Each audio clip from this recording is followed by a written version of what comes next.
says a news article made it seem like his bill was about pine needles and fallen leaves, when in reality, it's about oversized trees. Up and down the streets of Silver Lake, it doesn't take long to find what prompted emails and calls to State Senator Chacon. Trees planted long ago, now overtaking property, creating a hazard.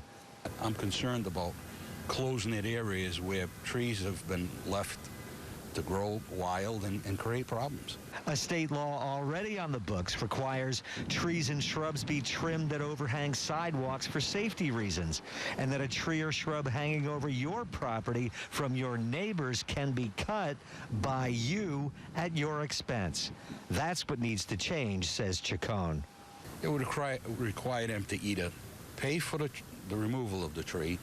They could negotiate with a neighbor to, pay half the cost or a portion of the cost, or trim the tree and keep it in an orderly manner. I don't see how it could be enforced. I don't see where the money would come from to pay people to enforce it. I just don't see it as even remotely feasible. Now, the Senate bill requires the offending tree or shrub owner to pay a $500 fine. It's not law yet. It then goes to a House docket to be considered, to be discussed at a hearing. Coming up at 6 o'clock, more from Senator Chippendale, who says it really doesn't have a chance of making it past that or even brought up on the House floor. R.J. Heim, NBC 10 News, live for now in the Silver Lake section of Providence. Thank you, RJ. And this story has been getting a lot of attention on social media. Hundreds of you have commented on the NBC 10 Facebook page, and many are concerned about leaves, even though a lawmaker says leaves are not part of the bill. Despite that, Jay says, I've lived most of my life on the east side of the street. I've probably raked more neighbors' leaves than my own. This may have been a good idea to address one issue, but to make it a statewide law out of this and worded as such is utterly stupid. We're also hearing from Tricia Bergantino tonight. Tricia, thanks for chiming in. She questions the fine, saying, we have no trees in our yard and always have to pay or do a massive leaf cleanup due to neighbors' trees. I think $500 is a bit much, but I would like my neighbors to be more responsible. Let us know what you think about it on our Facebook page. We'll follow the legislation as it works its way through the State House. Time to check your forecast now. Here, a live look tonight from our camera at Oakland Beach in Warwick. We're always lucky at this time because we catch the sunset, right? Beautiful shot here as we look out live in Warwick. Much different than this morning. Hope you survived that rain earlier. You know, I had a great big cloud over my house, but I never got the rain. I don't know what happened. Wow. The skies have cleared up, but temperatures are slipping. Mark? Yeah, these are the high temperatures earlier today, guys. Highs in the 50s. Not going to see this again until at least Monday, it looks like. Probably Tuesday for most, but maybe as early as Monday. We've got several cool days ahead now. The temperatures have already dropped down into the 30s for a lot of southern New England, and we'll continue to have that across most of the area tonight. So as we look at the forecast, we're going to be dealing with some changes coming down the road. Now, unfortunately, it looks like they've made some changes to my weather computer today. We didn't test the clicker to see that it's not working, unfortunately. But I do want to tell you about a winter storm watch, which has been issued for our friends on the Cape and the islands. That's for Friday. Remember, since Monday, I've been telling you about this potential for some snow on Friday. That is still in the cards, and we still have some snowfall to talk about. The timing on that, even though the winter storm watch is just for the Cape and the islands, I think all of us will have to contend with a little bit of snow here coming up toward the tail end of the week. So we do have some changes, the cold air now, and some wintry weather as we head toward the first weekend in March. A lot more on that, guys, and hopefully a fixed clicker. We need that. Yes. Coming up in a few minutes. Well, yes, if we have a winter storm watch on the way, we definitely do on Friday. And you can get updated Storm Team 10 forecasts anytime with the NBC 10 News app. Download it now for your Apple and Android devices. We are tracking new developments in the investigation into a serious RIPTA bus crash in Providence. 5 people, including the driver, were hospitalized following the crash near the intersection of Gaspee and Francis Street on Tuesday. That's right in front of the Providence Place Mall. That's right. And tonight, for the first time, passengers on that bus are telling us about another incident on that same bus just before the crash. NBC 10 Sierra Putman is live in the studio with what RIPTA is saying about this crash. Sierra? Well, I spoke to 4 different people who were on the bus 57 yesterday afternoon, and tonight we actually have video of the crash. Now, just take a look at this video. As you can see, there's The bus jumps the curb and then it hits a light pole. And then we've got another piece of video where you see the side of the bus and it actually jumps the curb and also hits the light pole again. There was lots of debris on the roads after this afternoon crash on Tuesday. Again, like you said, 5 people. If you've been injured in an accident, call on the Hurt Line, D'Oliveira and Associates, right now. Extra, extra. Marriage goals from Mrs. Timberlake, the ultra-private star, getting candid about her boys and diving into the restaurant biz on the next Extra. Watch Extra tonight after NBC 10 News at 7.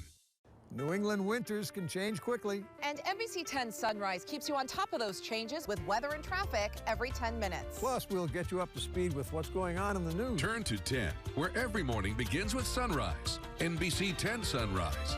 If you've been injured in an auto accident, know your rights. If you or a member of your family have been hurt in a car accident, you need a lawyer. Call me, Stephen Dennis. Call the law office of Stephen J. Dennis right now. Tonight, it's the Mysteries of Laura season finale shocker. There's something I gotta tell you. Then, a sex scandal that reaches the highest levels of power. Is that Judge Wheeler? And Councilman, too. Could bring down the SVU. You and I are done talking. And on Chicago PD. We're having a boy. Congratulations. When a friend is gunned down. No! A cop will stop at nothing for vengeance. You got 5 minutes. All new tonight on NBC. We were there for her first sprained ankle and there to change the course of a student's life. We helped determine the right diagnosis to preserve a promising career and discovered cancer at its earliest stages to help save a life. Whether it's helping to manage the progression of a disease or comforting a patient through multiple MRIs, only one medical imaging practice brings the newest technology and world-class physicians for every stage of life. Rhode Island Medical Imaging. World-class medical imaging, focusing on your life. If you've been injured in an auto accident, you need an attorney. If you're in a car accident and you're hurt, you need a lawyer. Call me, attorney Stephen Dennis, today. Call the law office of Stephen J. Dennis right now.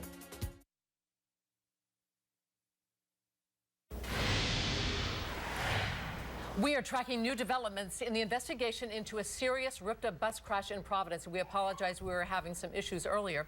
5 people, including the driver, were hospitalized following the crash near the intersection of Gaspee and Francis Street on Tuesday. That's right in front of the Providence Place Mall. That's right, and passengers that were on that bus are telling us about another incident on that same bus just before the crash. We want to get to Sierra Putman because she's live now with some new video we just got into the newsroom. So, right, Sierra? That's right. We just got that video in. I spoke to 4 different people who were on bus 57 yesterday afternoon, and tonight you get to see some of what they had to experience yesterday. Now, just take a look at this video. You can see the bus heading north on Francis Street toward the State House. You can see it jump the curb and then it hits a light pole. Here's a different angle. There is a different angle, but we weren't able to get that video up just yet. You'll see it at 6 o'clock, and you see it coming at the light pole again. Now, there is lots of crushed glass littering the sidewalk near the Gaspee and Francis Street intersection. After the driver crashed her bus Tuesday afternoon, the Rhode Island Transit Authority says that driver served as a bus driver for 11.5 years, has a good safety record, and this was her regular route. This is what one passenger said to me earlier today. Bumped up on the curb and everyone went, ah, and the bus almost tipped over. And we landed back on the sidewalk, and the next thing you knew, there was a ba-boom, and everyone went, ah, again. And we hit something I knew was stationary, to slow down a bus. And the driver is not charged with a crime. Now, whether or not she'll face disciplinary action with RIPTA, well, that's still under review. Coming up at 6, I know the anchors were telling you about how the passenger said there was a near miss moments before this crash. Well, you'll hear about that. Reporting live in the studio, Sierra Putman, NBC 10 News. Sierra Putman with a story that's still developing even tonight. Also new at 5, we've learned the name of the victim in a deadly one-car crash in Portsmouth. Police say first responders found the crash site here on Turnpike Avenue last night before any 911 calls actually came in. 20-year-old Raymond Oliver, also of Portsmouth, was found unresponsive inside the vehicle. He was taken out of the car and pronounced dead at the hospital. The cause of that accident remains under investigation. Warwick police need your help identifying a man who may be involved in some car break-ins.